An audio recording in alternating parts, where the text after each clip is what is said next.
자, 여러분 안녕하세요. 자, 외식 창업 두 번째 시간입니다. 자, 뭐 좀 쉬셨나요?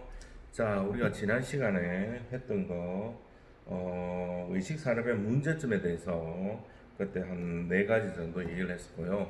이어서 계속 한번 얘기를 해보도록 하겠습니다. 자, 지난 시간에 하다가 조금 중단됐는데, 원가 관리 의식, 이 부분에 대해서, 좀 문제점이 많다, 의식 산업에서. 자, 그 부분에 대해서 좀 더 자세하게, 안내를 해드리겠습니다. 자, 우리가 주먹구식 계산법으로 그냥 단순한 이익만 계산하면 안 된다는 거. 자, 그런 부분에 대해서 다음 시간에 또 깊이 있게, 이윤에 대해서 얘기를 한다고 했죠. 즉, 그 말은 뭐냐면은, 여러분들이, 레스토랑 같은 경우에 하나를 창업하기 위해서는 다른 업종들보다 돈이 좀 많이 들어가죠. 왜냐면은 주방에 있는 기물이나 아니면 인테리어 시설, 그리고 각종, 뭐, 관계된 그런, 이제 뭐 에어컨이나 아니면 장비 같은 거, 이제 뭐 후라이기, 뭐 기타 등등 조리하는 뭐 그런 곳. 자, 그랬을 때 이거 같은 경우에는 보통 감가상각 같은 경우에 한 5년 정도 그렇게 예산을 잡고 조금씩 줄여 나가야 됩니다. 정률법이 있고 정액법이 있습니다. 예를 들자면 뭐 1억을 투자했다면은 5년이면 60개월 동안 1억 나누기 60으로 해서 매달 어떻게 한다? 털어내는 그러한 부분이 되겠습니다. 자, 그러면 정액법이 있고 정률법 같은 경우에는 퍼센테이지를 우리가 자동차를 사더라도 1년 안에 뭐 한 20% 정도 감가가 되고 2, 30%, 그 다음에는 뭐 한 17, 8%, 그 다음에는 한 뭐 10% 이런 식으로 되듯이 인테리어나 각종 기기에 대한 그러한 부분들도 그렇게 감가가 된다는 거예요. 아시겠죠? 자, 그러면 어떻다? 그러한 부분에 대해서 생각을 해야 된다는 거. 자, 단순하게 1억을 투자했는데 우리가 이익상으로 뭐 5억까지 투자가 가능하잖아요. 5억까지 투자한 사람들은 뭐 훨씬 더 감가 비율이 더 크겠죠, 그죠? 그런데 그런 걸 생각하지 않고 투자한 비용에 대해서 생각하지 않고, 돈 벌었다, 돈 남았다, 이렇게 생각해 버린다면은, 나중에 5년이 지난 후에는 인테리어를 다시 한다든지 아니면 업종을 뭐 바꾼다든지 했을 때 남아있는 돈들이 투자 금액에 대한 회수가 전혀 안 된다는 거예요. 아시겠죠? 그러면 뭐가 생길까요? 네. 이때까지 돈 벌면서 자기가 처음 투자했던 그 돈들을 까먹었다라고 밖에 볼 수가 없겠죠. 아시겠죠? 그 부분에 대해서 이제 적립을 하든지 생각을 해야 된다는 거. 자, 그 다음에 또 하나 더 뭐 있냐면, 예를 들자면, 뭐 5억을 투자했다면은, 자, 이 5억에 대한 기회비용이 있잖아요. 그 기회비용에 대해서 생각을 해야 된다는 거. 즉, 이 5억을 은행에 넣어놨을 때 매달 들어오는 이자에 대한 부분에 대해서는 뭘 해야 된다? 기회비용에 대한 금액은 가만히 있어도 들어오는 비용이잖아요. 그런 비용에 대해서도 뭘, 뭘 해야 된다? 자, 거기에 대해서 그걸 해야 된다는 거. 어, 예상대로 이제 어느 정도 책정을 해놔야 된다는 거. 이해가 되시죠? 즉, 다른 말로 얘기하면, 다른 사람이 투자를 했다. 그러면 그 투자자한테 이익 배당금을 좀 줘야 되잖아요. 그죠? 자, 그런 의미로 보면 되겠습니다. 아니면 다른 데 투자하더라도 투자 금액에 대한 비용이 나오지 않습니까? 그런 부분들을 생각하지 않고 계산을 하면 안 된다는 거.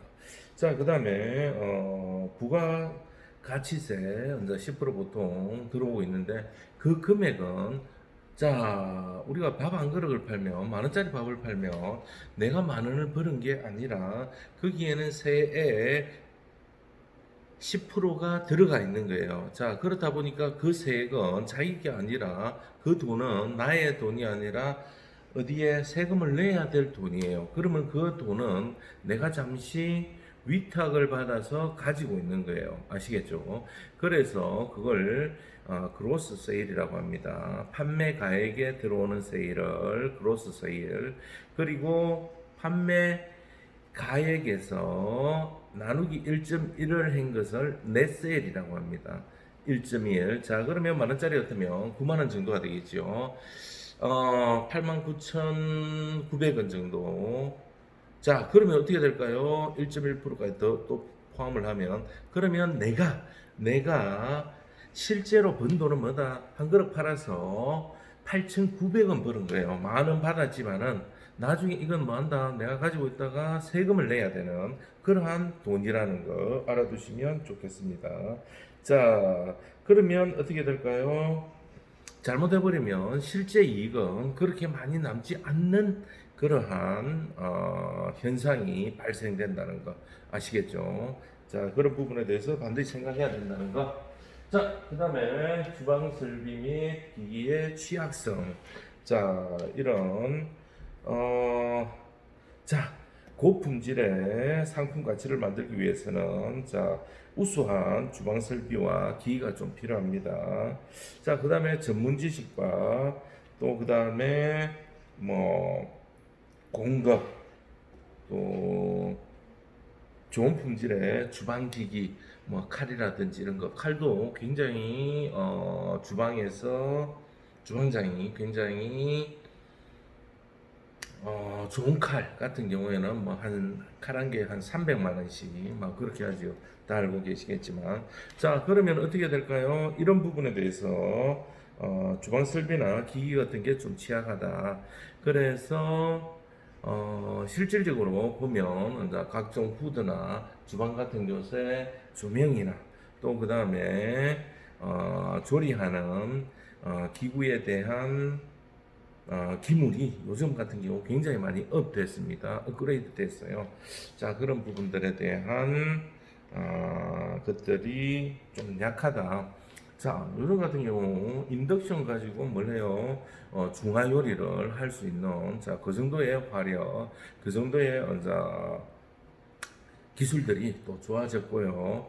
또 그 다음에 뭐 각종 아주 다양하고 또 기술이 발달됨으로써 퀄리티도 유지하면서 음식의 퀄리티도 유지하면서 주방 기물들이 많이 개발되어 있으니까 그런 부분들 활용을 많이 할 수 있도록 뭐 예를 들자면 뭐 설거지 기계 그런 것 같은 경우도 점점 좀 더 업그레이드 돼서 아주 뭐 건조까지 돼서 나오는 뭐 그런 부분들.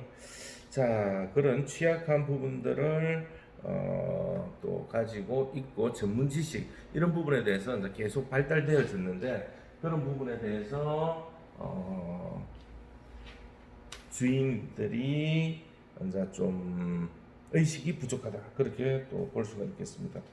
자, 그 다음에 요 초기 투자 비용이 좀 높습니다. 아까도 얘기했습니다만은 이런 레스토랑 같은 경우에는 외식 산업 같은 경우에는 입지 의존성이 높습니다. 그렇다 보니까 초기 투자 비가 많이 들고 또 왜 그러냐면은 입지가 성패를 많이 좌우하다 보니까 또 그 다음에 뭐 어느 정도 장사가 잘 되고 소문이 났을 때는 또 확장 같은 걸 해야 되는데 대도시나 아니면 어느 정도 그 캐파에서 더 늘릴 수 없는 그러한 부분이 될 수 있겠죠, 그죠? 자, 그다음에 반대로 입지 선정을 또 잘못해가지고 또 뭐가 잘못되면 다른 데는 그냥 뭐 물건만 치우고 책상만 치우고 뭐 책장만 치우고 뭐 이렇게 해도 가능하겠지만 이 음식 설비 같은 경우에는 테이블이나 기타 등등 주방 시설이나 아니면 닥터나 여러분이 더 잘 알잖아요. 뭐 학교에 있는 그런 기물들을 뭐 원상 복구하려면 원상 복구 비용도 많이 들고 재활용하는데도 제대로 값도 못 받고 그런 상황이 됩니다. 아시겠죠? 자, 그 다음에 자, 점포 운영상 문제점으로 자, 외식 산업에서 문제점이 굉장히 많지요. 그런 것 중에 하나가 열악한 근무 환경이 열악하기 때문에 또 어떻게 되나요? 턴오버, 인력들이 많이 바뀐다든지 아니면 중간 관리자가 부족하다든지 자, 능력의 한계가 있다든지 자, 그 다음에 왜 능력의 한계들이 있을까요? 어느 정도 자기가 기술만 가지고 있다 보니까 사람 관리라든지 아니면 재무 관리라든지 아니면 마케팅이라든지 이런 부분에서 이제 조금 힘든 경우가 생긴다는 거. 자, 그 다음에 법률이나 세무 행정 이런 부분에서 어려운 점이 많다는 거. 자, 그래서 어떤 외식 산업은 만능이 좀 돼야 된다. 이런 뭐가 있나요? 속담도 있고 좀 만능이 되어서 잘 알아야 여러분들이 운영을 잘 할 수 있습니다. 다양하게. 자, 그 다음에 운영 자금의 부족 같은 경우 자, 여유 자금 없이 창업을 하면 좀 어려운 경우가 많습니다. 자, 그 다음에 또 뭐 장기적인 계획이 좀 어렵고 또 창업 후에 수익이 발생하는 데까지는 시간이 좀 걸립니다. 그때 동안에 뭐 이제 월급이라든지 아니면 운영비라든지 이런 경제적인 부담이 좀 아무래도 좀 있습니다. 자, 이런 운영상의 문제점들도 있다는 거 알아두시고, 자, 이런 많은 문제점들을 여러분들은 잘 극복하고 또 준비함으로써 또 문제가 발생되기 전에 조치를 하는 그러한 경영인이 되시기 바랍니다. 자, 다음으로 한번 넘어가 보도록 하겠습니다. 이런 문제점들도 있지만 외식 산업에서 성장 요인도 있다는 거 한번 알아보도록 하겠습니다. 자, 성장 요인은 크게 네 가지 정도로 분류가 되는데요. 사회적인 요인, 경제적인 요인, 문화적인 요인, 자, 그 다음에 기술적 요인으로 나눌 수가 있겠습니다. 자, 사회적 요인 같은 경우에는 여성분들이 사회에 진출함으로 인해서 대량 생산, 대량 판매, 자, 이런 부분들. 자, 그로 인해서 프랜차이즈라든지 아니면 거의 다 요즘 같은 경우 집에서 식사하는 부분들이 코로나로 인해서 좀 많이 늘어났습니다만은 점점 더 줄어드는 추세였다는 것. 자, 그래서 간편식이라든지 아니면 브런치라든지 아니면 뭐 낮 같은 경우에는 뭐 건너뛰면서 뭐 간단한 컵케이크라든지 또 집에 들어가기 전에 이제 저녁에 뭐 밥 대신에 뭐 다양한 모임이나 아니면 뭐 샐러드나 이런 부분들 편의점에서 네, 그렇게 식사하는 경우들도 있고요. 또 이렇게 변화된 데는 뭐 주 5일 근무라는 부분들, 그 다음에 뭐 사회적 가치관 변화, 생활관이나 이런 변화가 있고요. 자, 그 다음에 뭐 가정 개념의 변화로 이제 어떤 거예요? 1인 가구가 늘어남으로 인해서 뭐 옛날 같은 경우 가족이 모여서 먹고 하면 뭐 같이 만들더라도 비용이 절감되지만 혼자서 생활하면서 막 만들다 보니까 아예 혼자서 사가지고 조리해서 먹고 버리는 재료들이 더 많더라. 그래서 아예 그럴 바에야 사 먹는 게 낫다, 외식하는 게 낫다, 뭐 그런 개념. 자, 그 다음에 사회적 요인으로서는 건강식을 좋아한다는 거. 그래서 밥이 오히려 더 적게 팔리는 현상, 빵이 나오고, 그 다음 샐러드로 식사를 대용하는 그런 형태. 자, 그 다음에 소득 증가로 인해서 또 외식도 많이 하고요. 생활 패턴으로 변화가 일어났지요. 자, 그 다음에 개별화 고급화 변화. 자, 식사를 하더라도 한 끼를 먹더라도 하루에 두 끼를 먹더라도 세 끼 먹는 데서 두 끼 먹는데 좀 더 고급화되고 건강하고 또 뭐 몸매를 위해서 또 그다음에 건강을 위해서 또 그다음에 환경을 위해서 또 그다음에 뭐 유기농이라든지 아니면 이게 그 뭐라고 얘기를 해야 되나요? 뭐 수입품 같은 경우 이제 뭐 공정 무역을 통해서 뭐 커피 같은 경우 뭐 하나 마시는 거지만 그냥 먹는 게 아니라 이제 뭐 공정하게 제대로 된 임금을 주고 생산한 원재료를 가지고 만든 커피 약간은 더 비싸지만 자 그다음에 환경적으로 본다면 뭐 굉장히 많죠. 뭐 플라스틱 빨대 같은 게 뭐 거북이 콧구멍에 네 그다음에 이제 뭐 고래 뱃속에 이제 먹는 건 줄 알고 플라스틱이 들어가 있고 그로 인해서 저희들은 이제 뭐 종이 빨대를 쓴다든지 분해되는 그다음에 이제 뭐 각종 환경에 도움이 되는 뭐 우리는 종이 먼저 뭐 도시락이라든지 분해되는 도시락 뭐 이런 형태의 것을 구매한다는 뭐 그런 사회적인 이제 좀 요인도 있다는 거, 변화가 있다는 거 알아두시면 좋겠습니다. 자, 외식 산업이 또 성장하는 거는 네, 경제적, 사회적 같이 좀 포함이 되죠. 국민 소득이 증가되고요. 또 그다음에 여가 시간이 증가되고 또 많이 국제화, 세계화가 이루어졌습니다. 그런데 실질적으로 어떤 현상이 일어나나요? 네, 세계화가 일어났는데 지금은 코로나로 인해서 조금 문제가 됩니다만은 다양한 음식들이 또 개발이 되고 다양한 음식을 접한 사람들이 여행을 갔다 오고 나서 한국에서도 이제 즐겨 찾는 또 그러한 현상이 일어납니다. 자, 그리고 대기업의 외식 산업, 그리고 아주 대기업에서도 외식 산업에 좀 많이 뻗어지고 커지는데 그 중에 하나가 뭐 말 많이 안 듣다시피 그런 거 안 해도 되는데 하는 기업들이 좀 있긴 있죠.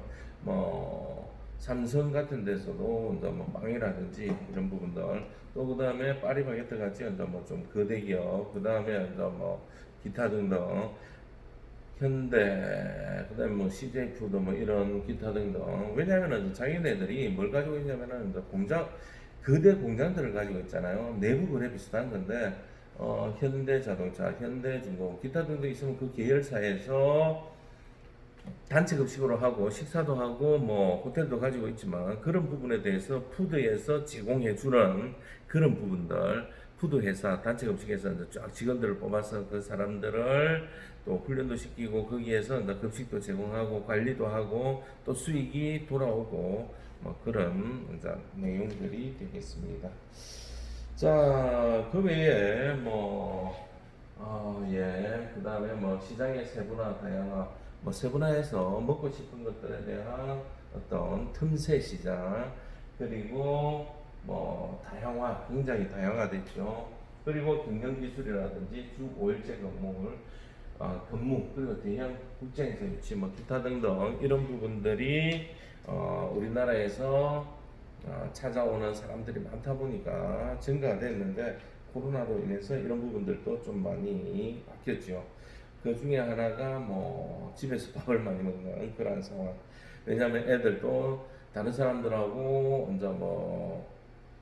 이제 이런 접촉을 피해야 되기 때문에 집에서 하루 가고 학교 안 가고 여러분들도 마찬가지잖아요, 그죠? 좀 그런 부분이 없잖아 있다.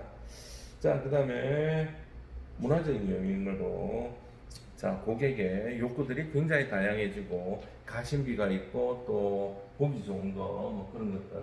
그다음에 뭐 아까 얘기했던 외래 음식, 전통 음식도 굉장히 많이 개발되고 상품화되고 퓨전화됐다는 거. 가치관이 변화되고 자, 그다음에 노인 연령들이 이제 바뀝니다. 바뀌는데 이 노인들이 과거와 같은 노인이 아니라 활동성이 강한 노인들. 자, 그 다음에 이제 이런 노인들이 많다 보니까 외식 산업도 또 증가한다는 거.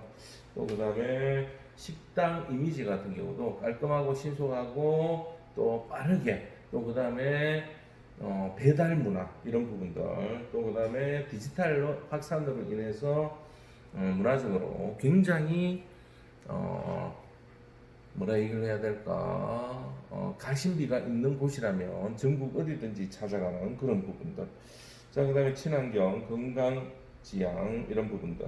식자재에 대한 안심 욕구, 문화적으로. 이런 부분도 식자재에 대한 안전도, 햅슬이라는 어디서 어떻게 제조가 되고, 누가 제조가 했고, 추적 이력을 살펴보면서 안전한 먹거리를 모토로 하기 때문에 자 이런 부분들 때문에 이제 뭐 충분히 어느 정도 외식 산업이 증가하는 믿음을 주기 때문에 그런 부분으로도 하나 인정이 되고 있습니다. 자, 그 다음에 기술적인 요인으로 자 주방기기가 좀 많이 현대화됐습니다. 그로 인해서 좀 자, 예를 들자면은, 그냥 이렇게 생각하십시오. 옛날에 이제 뭐 밥을 하자면은, 이제 뭐 씻고 뭐 해가지고, 옛날에도 밥통은 있었습니다만은, 가스 같은 경우.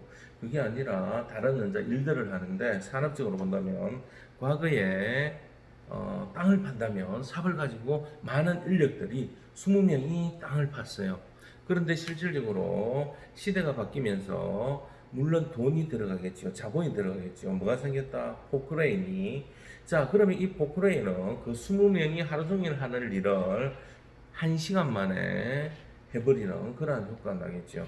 자, 뭐 조금 극단적으로 여러분들한테 인식되도록 얘기했는데 요리 같은 경우도 마찬가지라는 거. 요즘 같은 경우 굉장히 요리가 간편화될 수 있도록 또 만들었다는 거. 자, 뭐 예를 들자면은 좀뭐 모모 탤런트가 하는 개그맨이 하는 그러한 뭐 닭집 같은 경우 반조리가 돼서 나오는 거예요. 반조리가 나와서 그 다음에 오븐에다가 거의 데피는 형식. 근데 이제 그걸 홍보 형태로 많이 해놔서 뭘 합니까? 뭐 배달이나 이제 이렇게